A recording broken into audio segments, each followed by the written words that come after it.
eu sou a Graziele Pérez do canal Oncoprosa Vidas que Inspiram e hoje nós estamos com um episódio muito especial, um episódio que vai trazer muita informação com uma mulher inspiradora que eu acompanho na rede social e ela faz um trabalho fantástico. E eu a convidei para ser a protagonista desse episódio especial sobre o Outubro Rosa. E eu queria apresentar para vocês Rafaela Reis. Seja muito bem-vinda, Rafaela, por estar aqui, por ter aceito o meu convite, por estar disponibilizando a agenda dela. A Rafa tem uma agenda corrida, porque ela vai contar por quê, um pouco sobre a vida dela, mas ela fez questão de estar aqui compartilhando um pouco para a gente fazer desse Outubro Rosa um lugar de muita informação, muita troca, para que a gente entenda as necessidades de ter essa informação e essa conscientização sobre um tema muito importante, que é o câncer de mama. Seja bem-vinda, Rafa. Eu queria começar falando que eu admiro muito, né, essa profissão, até por conta de toda a minha história, e eu acho muito bacana por seres mulher, né, porque eu acho que o Oncoprosa tem muito a ver com isso, assim, trazer histórias de mulheres inspiradoras, apesar da Rafa não ser paciente, mas ela trabalha numa área com muitas pacientes, então ela tem muito a contribuir, e eu queria saber quem é a Rafa Reis, em primeiro lugar. Nossa, essa é difícil já de primeira, né? Eu fico muito feliz de estar aqui contigo. Tu é para mim também uma inspiração, essa tua vocação de passar informação, de se doar para o outro, né? Por tudo que tu já viveu e ajudar com que todo mundo tenha mais acesso à informação. Isso é fantástico, né? Obrigada. Tem uma frase que eu gosto muito, que é a dor que a gente sente, ela não tem tanto valor quanto quando a gente faz dela algum significado. Exatamente. Né? Então, aquele processo todo que você viveu, o que aquilo ali te trouxe de bem, né? O que eu posso fazer aquilo para ajudar o outro? Isso é o sentido de você passar por qualquer processo, né? Não só no câncer de mama, mas em qualquer processo da sua vida, né? A dor, ela tem que te trazer um a mais, né? E eu acho que você faz isso muito bem. Muito obrigada. Muito bem. E que bom que tu teve essa leitura, porque é exatamente isso, assim, eu tento fazer com que a minha história, tudo que eu vivi, que não foi fácil, né? A gente estava até conversando antes da gravação, não foi fácil, eu passei por um processo complexo do diagnóstico, mas eu precisava, o que eu faço com isso? Né? E assim, por eu ter descoberto numa fase muito avançada e lá muito tempo atrás, onde o cenário, a tecnologia não tinha esse papel, eu procurava essas informações, eu procurava uma pessoa assim. Hoje eu tento dizer que eu tento ser a pessoa que eu queria ter. Eu queria ter pessoas assim, né? E eu não tive, não por nada. Porque as pessoas não se colocavam, porque as pessoas não tinham vergonha de abordar o tema, ou achavam assim, já passei por isso, deu, bola pra frente, não faz mais sentido pra mim. Não, eu quis que isso tivesse um sentido, e muito obrigado por ter percebido isso. Não, isso é muito nítido, e por isso eu faço tanta questão e fiz questão de estar aqui, porque eu acho que isso é muito importante. E quem sou eu, né? Eu sou uma médica, mastologista, apaixonada por esse universo.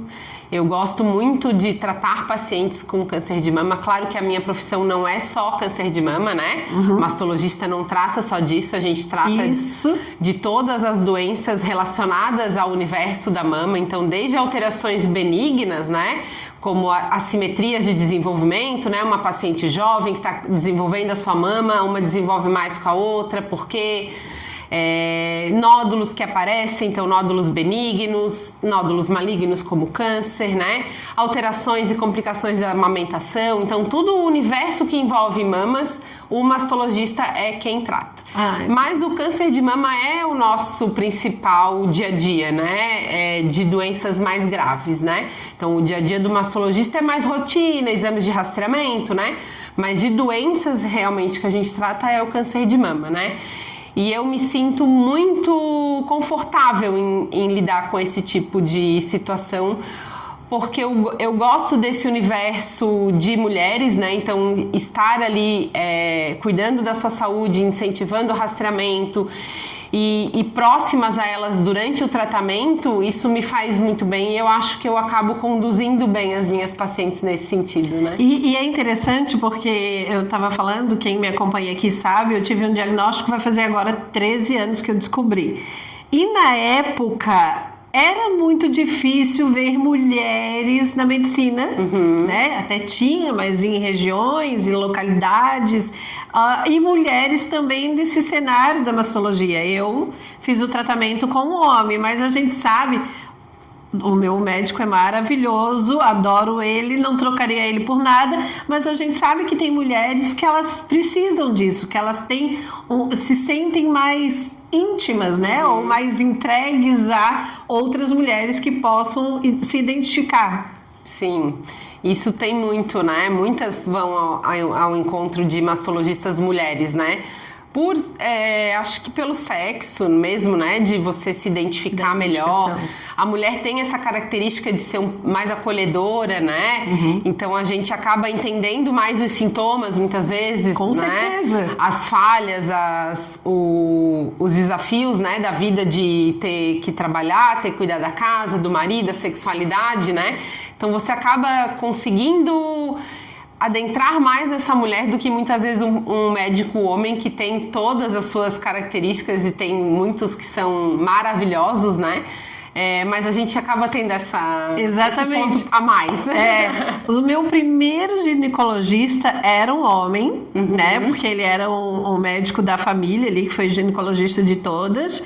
Mas eu sentia essa necessidade, né? E na época eu tinha poucas indicações de médicas mulheres. Hoje não. Hoje a gente tem aí, a cidade já tem várias mulheres em todas as especialidades e isso é muito importante. Exatamente por isso. Por saber os nossos sintomas, né? A gente menstrua e daí passa para o ginecologista, nada contra, né? Mas assim, é um outro olhar diferente, né? Então tem mulheres que acabam se identificando mais com mulheres, e isso é muito importante. Eu até estava querendo entender, porque eu vejo que muitas pessoas têm dificuldade em saber o que é uma mastologia. Né? Até a doutora falou no início. Eu até queria, antes disso, por que tu escolheu essa área? Olha, quem faz, né, só para contextualizar, a gente faz 6 anos de medicina, né? E aí a gente faz algumas residências, né? Então, depois que eu me formei médica, eu escolhi ser ginecologista. Daí eu fiz 3 anos de ginecologia. E na ginecologia você tem contato com a mastologia. E e era o meu último mês, assim, um dos últimos meses de atendimento como ginecologista, né, antes de eu me formar, e aí eu comecei a ter esse contato que na minha época era intensivo com o mastologista, então você ficava com ele durante a semana todos os dias, e ia para baixo, para ambulatório, para cirurgia. E aquilo ali me encheu os olhos, assim. Aquelas pacientes eram sempre muito gratas, né? E a cirurgia era uma cirurgia que sempre eu gostei muito. Então, eu escolhi ela no 45 do segundo tempo. Bem escolhido. Bem escolhido e pra mim foi fantástico, assim. Então, a rotina do médico mastologista eu gosto muito porque a gente mexe com ultrassom, mexe com cirurgia, tem a parte de ambulatório, né? De consultório. Então, é bem diversificada, assim, né? Sim. Então foi nesse sentido aí que eu escolhi. Bem escolhido. Eu sei que ela ainda atua como gineco, né? Atuo. Porque de vez em quando ela posta ali que ela vai receber os bebezinhos. Mas são dois mundos um pouco distantes, mas ao mesmo tempo próximos por trabalhar com mulheres, né? São situações diferentes, mas acabam elas se identificando porque são com mulheres. Às vezes a questão da mama, ela acontece geralmente alguns casos com amamentação, né? Outras não, mas até a doutora comentou no início que a mastologia não é uma especialidade que cuida apenas do câncer. A gente estava até frisando, porque também tem isso. Quando que eu vou no médico? Quando que eu vou no mastologista? Em que momento que eu devo procurar? Tem alguma idade correta? Eu, por exemplo, eu descobri o meu diagnóstico com 33. É comum mulheres jovens descobrir câncer? Me conta um pouquinho sobre essa questão. Isso é muito importante, né? Porque às vezes a gente, até quando vão me conhecer, né? Ai, o que que tu faz? Eu sou mastologista. Ai, não, espero nunca ir com você. Exatamente. Né? Aí eu olho pra elas muito, pelo contrário. E aí, isso é uma informação muito importante. Tem um artigo, né, dos cirurgiões americanos, onde eles já preconizam que toda mulher, a partir dos seus 25 anos, deve passar em consulta com o mastologista. Independente de se você tem sintomas, se você não tem, se você tem algum caso na família, independente. Fez 25 anos, marque uma consulta com o mastologista. E por quê, né? Porque é nessa consulta que a gente vai conhecer essa mulher e estratificar o seu risco. Então, eu vou conseguir, a Grazi vai em consulta comigo, ela vai dizer ali a idade que ela menstruou a primeira vez, se ela teve filho, com quantos anos ela teve filho, se ela amamentou, se não amamentou, se na família tem algum caso de câncer e qual caso, com qual idade. Então, é um compêndio de perguntas, né? Sim. E ali a gente vai no final fazer uma conclusão. Olha, com tudo isso aqui que eu tenho, eu te digo que você é uma paciente de baixo risco. Então, como a maioria das mulheres, você deve começar o seu rastreamento de câncer de mama a partir de tal idade. Ah, não, a Grazi é uma paciente de alto risco, então o teu rastreamento vai ser personalizado e vai começar a partir de tal data com qual exame. Então, esse é o objetivo de você ir no mastologista, você conseguir identificar qual é o seu risco para você fazer o rastreamento mais adequado para você. Perfeito. Essas colocações, elas esclarecem muito, porque a gente sempre tem aquela dúvida, né? Eu, por exemplo, só procurei uma mastologista porque eu tive uma suspeita, né?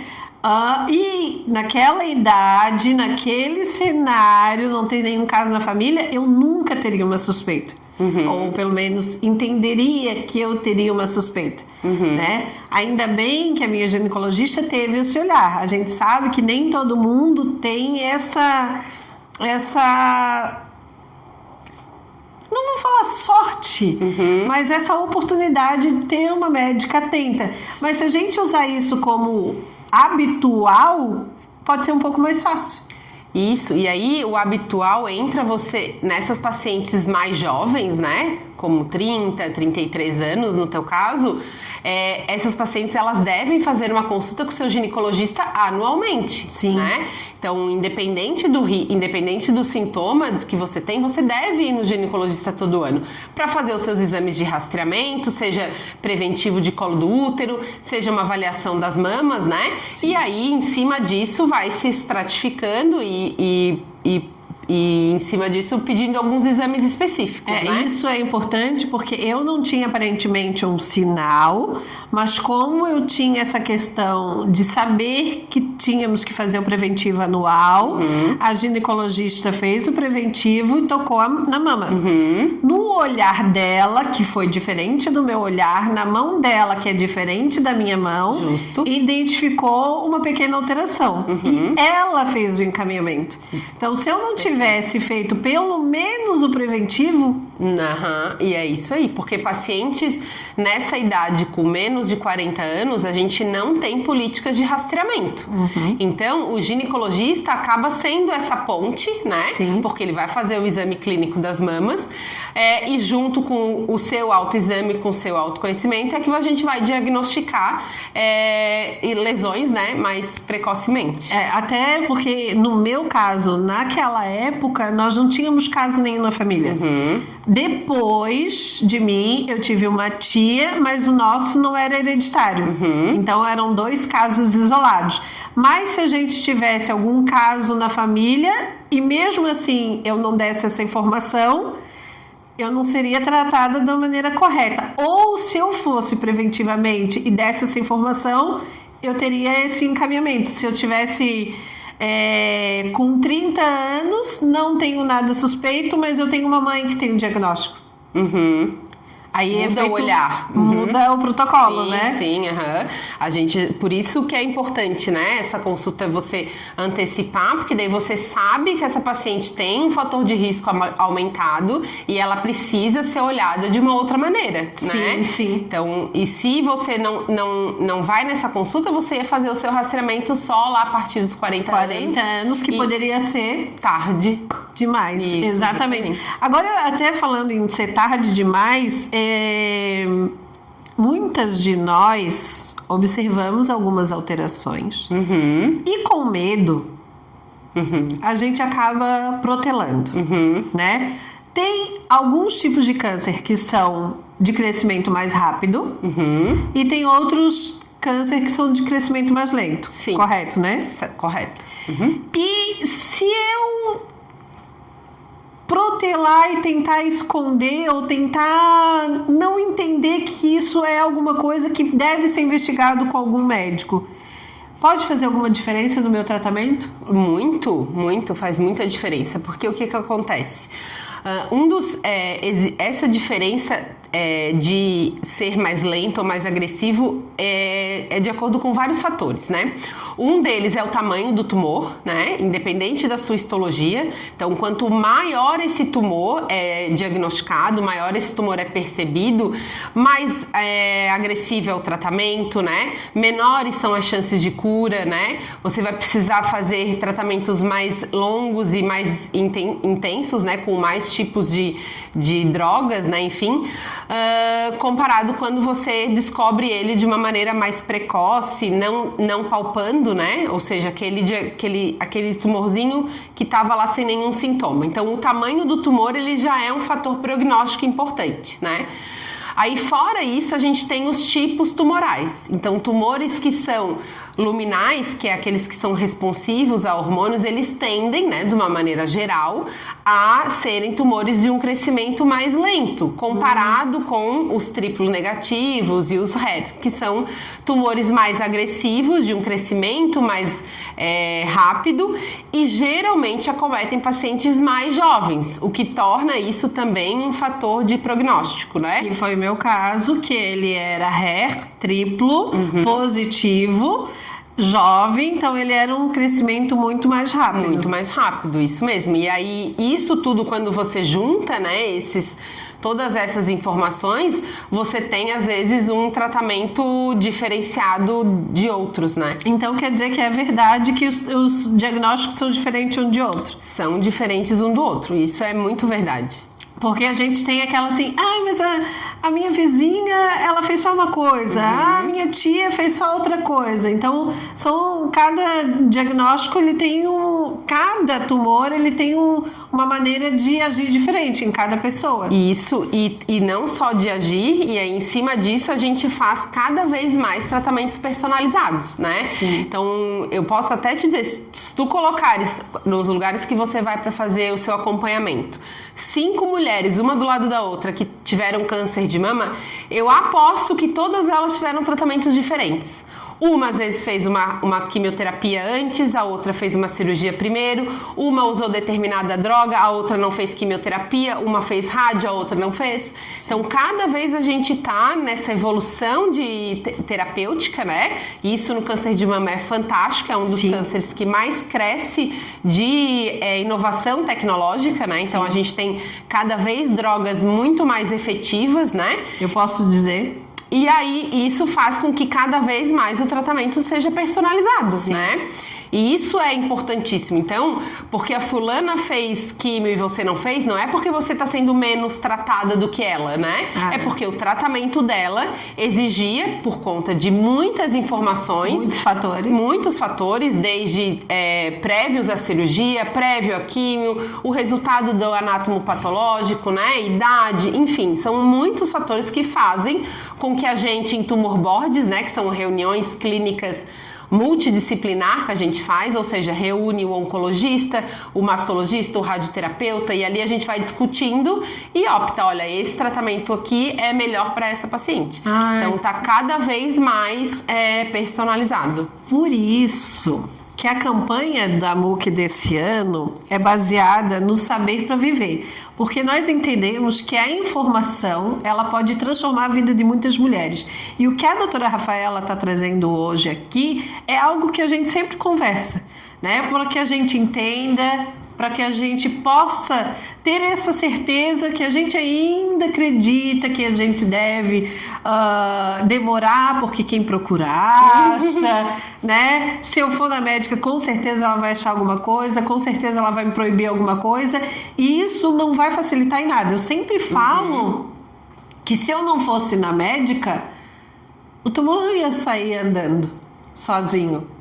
Eu precisava fazer o tratamento da melhor maneira possível, mais rápido possível. E isso era uma coisa para mim muito clara. Por quê? Por causa dessas conversas, né? De todas essas informações. Eu tinha esse entendimento. Quando eu descobri o diagnóstico, eu deixei tudo para trás e fui me basear no tratamento, né? Porque eu sabia que o diagnóstico precoce, naquele momento, para mim, não era mais precoce, mas a ação rápida poderia fazer algum diferencial. Isso. E essa frase, ela é muito importante, né? Saber para viver. Ou seja, quanto mais informações você tiver, não só em pacientes que têm a doença, né?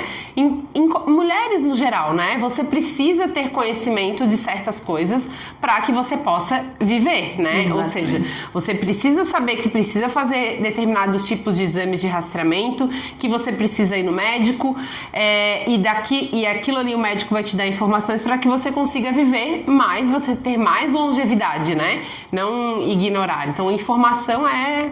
Exatamente, até porque uma das coisas, eu falo de propriedade, porque lá em 2011 o que a gente queria é estar no cenário de 2024, ter possibilidades de sobrevida, né? Porque as chances de morrer eram bem maiores. No meu caso, sempre falo, 95%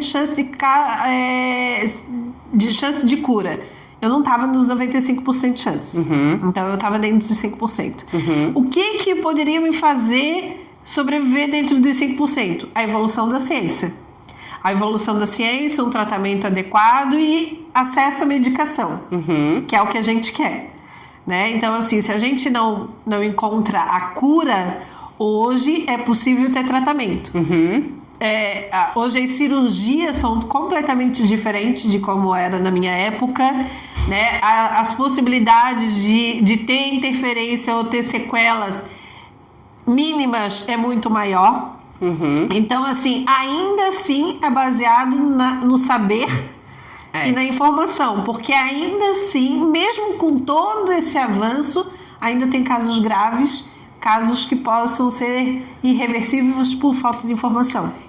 Isso, e o que eu acho que, fazendo um gancho com uma fala sua, é a questão do acesso, ele é muito importante, né? A gente precisa ter consciência disso. E por um lado também é um pouco triste, eu vejo, né? Porque a gente tem uma mesma paciente, né? Vamos supor que tem a mesma idade, tem o mesmo diagnóstico de um exemplo, né? De um HER positivo, né? Essa paciente, ela sendo tratada no SUS e ela sendo tratada na rede privada, as chances de expectativa de vida dela são totalmente diferentes, né? Porque, infelizmente, no SUS a gente não tem todas as medicações que a gente tem acesso na rede privada, né? Então, de maneira mais grosseira, mas se uma paciente no SUS ela viveria 2, 3 anos, no privado ela vai viver 5, 6, né? E até a demora de chegar no sistema, né? Isso, então essa questão da informação, né, é importante nesse sentido, de você ser protagonista, muitas vezes, do seu tratamento e em busca disso, né? Então, ter hoje essa dificuldade de acesso dessa medicação, a gente precisa lutar para que isso mude, né? Para que todas as pacientes tenham acesso a todas as medicações, porque impacta na mortalidade dessas pacientes. Isso é uma das políticas que a MUC briga, né? Que é defender os direitos da paciente, mas também a gente precisa entender que a gente precisa se conhecer, fazer o exame anual, para que a gente diminua um pouco as chances, porque a gente sabe que o sistema é complexo, não tem vaga para todo mundo, não tem exame para todo mundo. Então, se a gente demora para descobrir ou vai empurrando com a barriga, sabe que tem alguma coisa, mas mesmo assim empurrando com a barriga, isso dificulta ainda mais o diagnóstico. Dificulta. A gente tem vários estudos já mostrando, né, que mais 50% ou um pouquinho mais de pacientes diagnosticados em estágio avançado, né? Ou seja, aquele tumor que já é palpável, que já tem às vezes uma axila comprometida ou uma metástase à distância, né? E esse tumor, por conta disso, já tem uma sobrevida, umas chances de cura muito menor.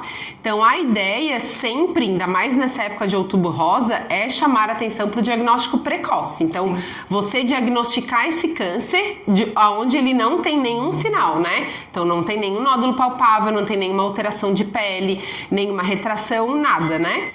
E aí você busca através desses exames de rastreamento, né, diagnosticar antes de o tumor se manifestar. Então esse é o nosso principal objetivo, que é o diagnóstico precoce, né? E aí junto disso, a questão do autoconhecimento. Isso.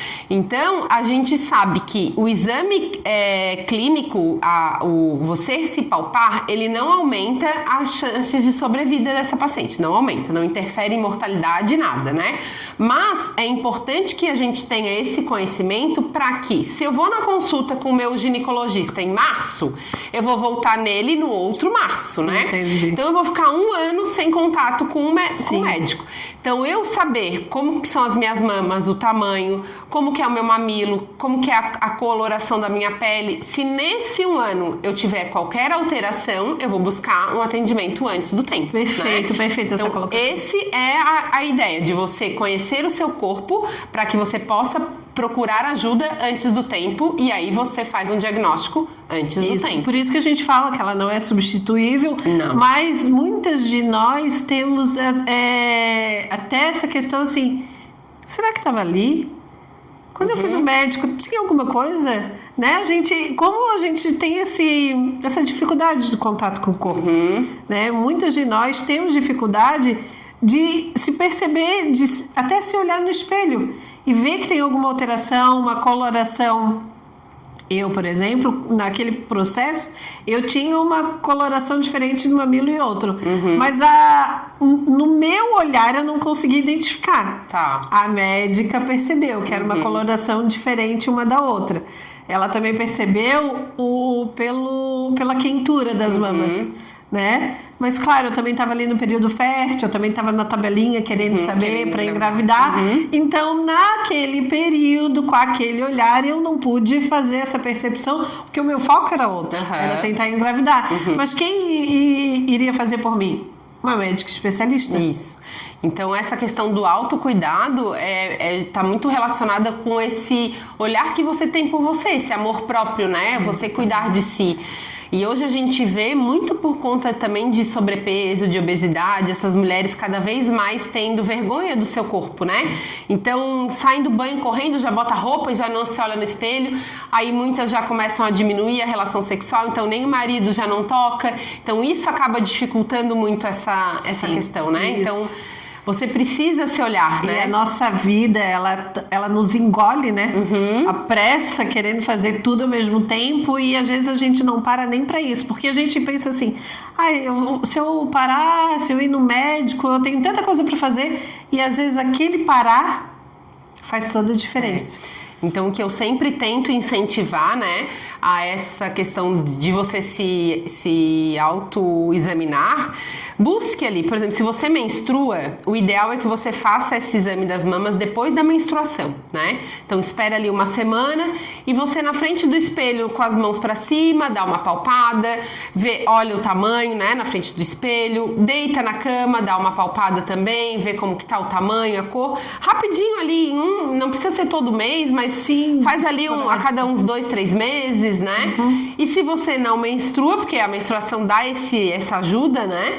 Mas escolha ali todo dia 1º ou a cada 2 meses, né? Para que você consiga ter esse compromisso, né? É importante. Então, até eu estava vendo, eu acompanho a doutora Rafaela nas redes sociais, acompanho a Sociedade Brasileira de Mastologia também, e tem uma campanha que me chamou muita atenção. que eu queria que tu falasse um pouco sobre essa campanha, que tem tudo a ver com o que a gente está falando agora, sobre a questão de se conhecer e se dar de presente esse momento. Isso. Fala um pouquinho pra gente sobre esse presente. A nossa campanha surgiu no começo do ano, né? Em janeiro a gente deu start nela, que é Mastologista o ano inteiro. E aí a gente tenta incentivar que as pacientes que são aniversariantes daquele mês, elas se presenteiem com... A gente, claro, puxa a sardinha para nossa mamografia, né? Mas não só nisso, né? Que elas presenteiem, com esses exames, né? Com um check-up, com uma avaliação da sua saúde, né? Sim. Por que isso? Primeiro porque a gente, como tu mesmo falou, nessa loucura da nossa vida, quando a gente acha, fiz o exame faz 6 meses. Quando vai ver, já passou um ano, né? Exatamente, isso. Quando vê, já passou um ano e, meu Deus, eu achei que era 6 meses. Meu Deus, que rápido. Muito então, comum. se você bota uma marca, olha, no mês do meu aniversário, eu vou fazer o meu check-up. Então, isso já é uma maneira de você guardar, né, isso.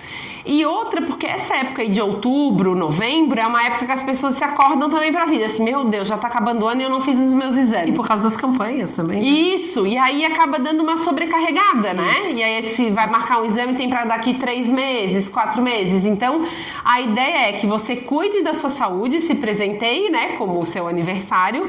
E também consiga manter essa frequência, né? De exames, né? Então, essa é a ideia. E eu acho, algumas pessoas podem dizer que não é um presente, porque descobriu um diagnóstico não é um presente, mas eu, como paciente, eu posso dizer que é um presente sim, porque buscar um diagnóstico na forma mais precoce possível e aumentar as chances de cura e diminuir as sequelas do tratamento, isso é um presente, porque eu, naquela leitura e naquele cenário, talvez eu não estivesse aqui hoje, fazendo quase 13 anos.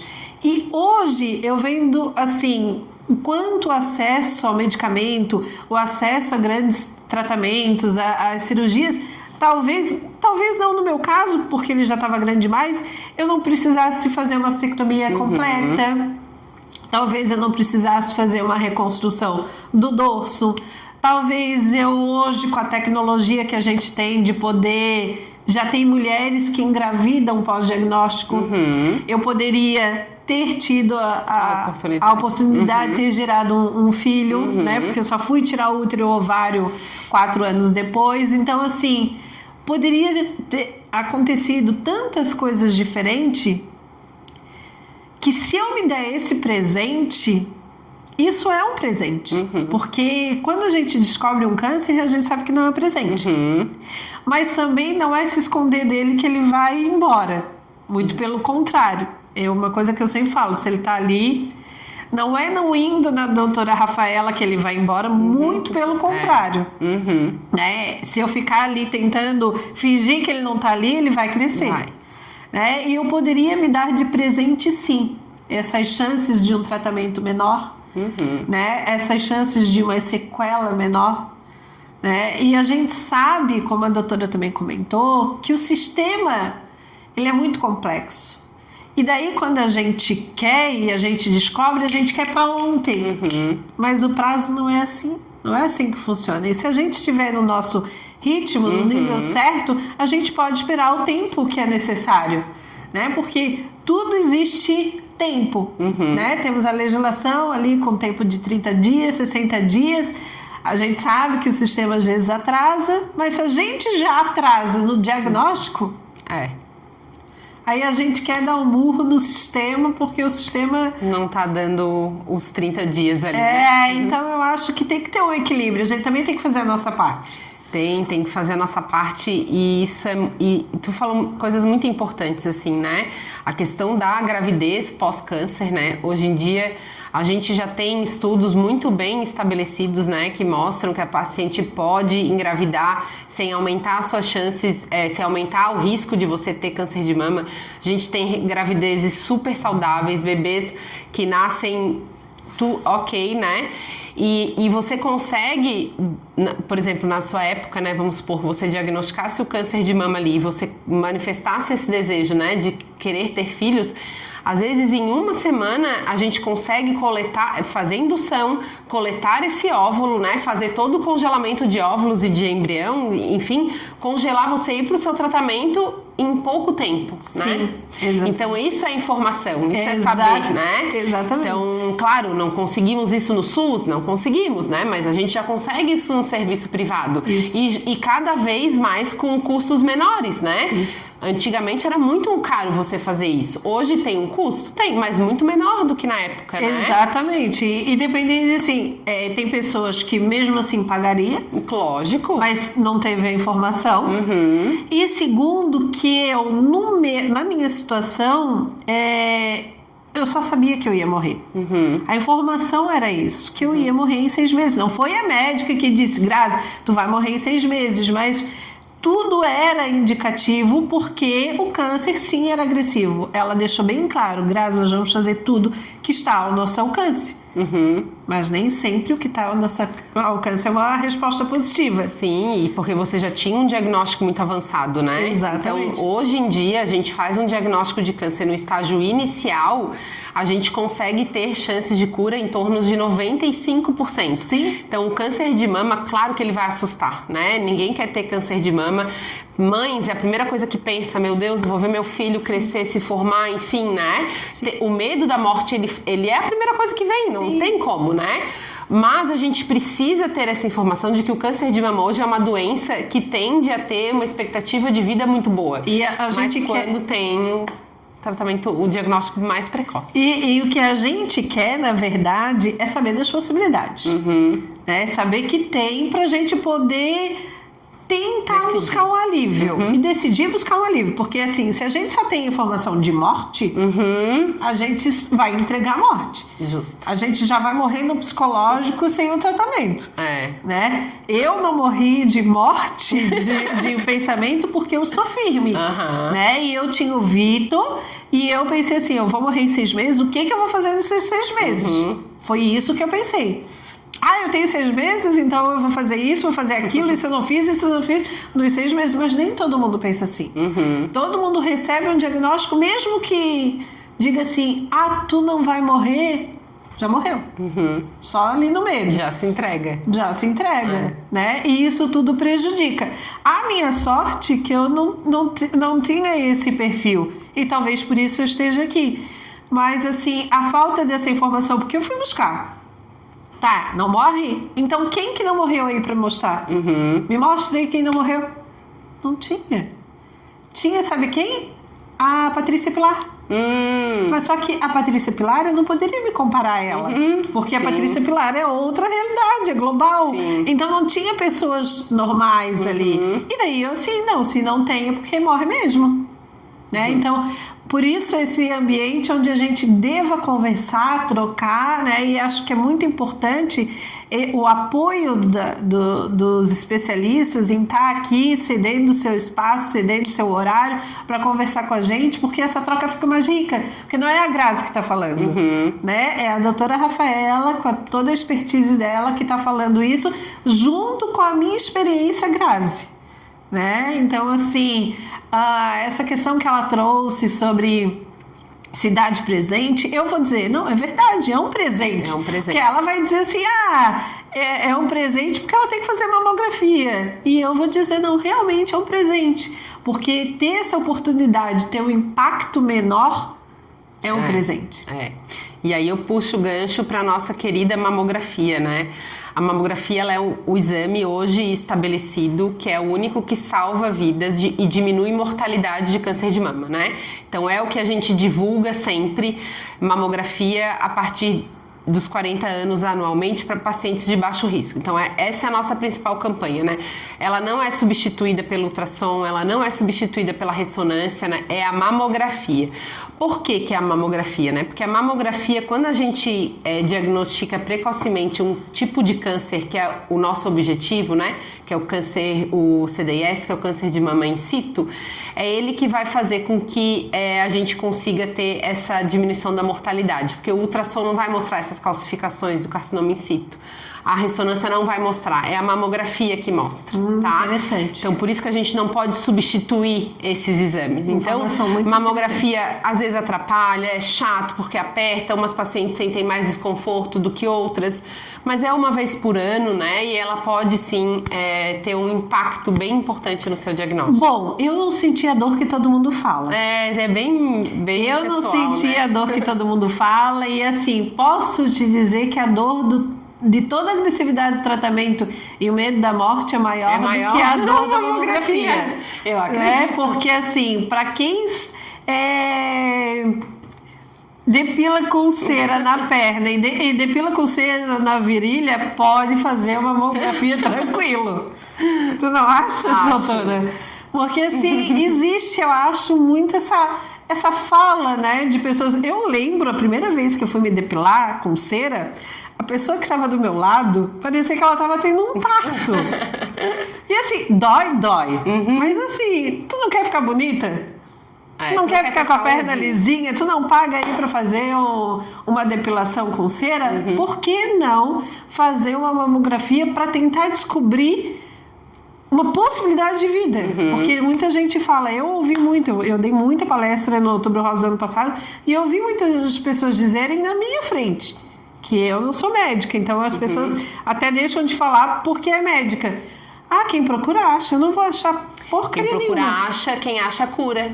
E acha possibilidade, né? Por mais que não tenha cura, que é o meu caso, que eu faço medicação e tal, que tenho as sequelas, mas eu prefiro muito mais ter medicação, ter sequela, não ter o seio, ter dificuldade na relação e todas as outras complicações que o pós-câncer traz, do que não acompanhar tudo que eu acompanhei nesses 13 anos.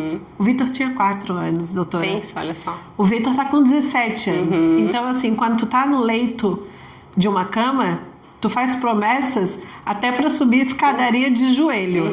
E não quer fazer uma mamografia? É verdade, é verdade. Essa é a nossa principal missão, né? Que é transmitir essas informações de qualidade, né? Então, eu acho, voltando ao assunto da mamografia, né? Tem alguns médicos, tem algumas instituições que falam contra a mamografia, né? Que falam que a mamografia causa câncer, que a mamografia não deve ser feita. Isso pra mim é um desserviço. Eu também acho. Talvez até um crime, né?